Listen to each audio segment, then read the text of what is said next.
తిరుమలకి వెళ్ళినప్పుడు మనలో చాలా మంది ఈ తప్పు చేస్తాం. ఇలా చేయడం వల్ల మన కోరికలు స్వామివారి దాకా చేరవు. అదేంటో చెప్పేస్తా. ఈ లోపు తిరుపతికి వెళ్దామన్న మీ ఫ్రెండ్ కి ఈ వీడియోని షేర్ చేయండి.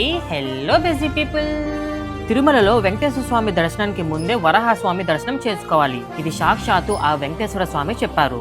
ఇకపై నేను ఈ తిరుమలలో విగ్రహ రూపంలో కొలువై ఉంటాను. నువ్వు క్షేత్రాధిపతివై కోనేటి పక్కన కొలువై ఉండాలి. మా దర్శనం కన్నా ముందుగా భక్తులు నీ దర్శనం చేసుకుంటేనే వారి కోరికలు నెరవేరుతాయి. ఇదిగో శాసనపత్రం. కన్యోస్మి శ్రీనివాస.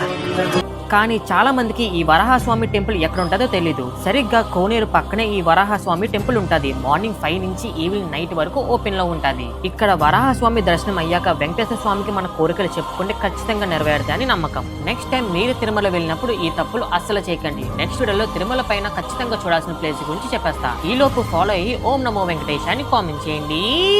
టాడా.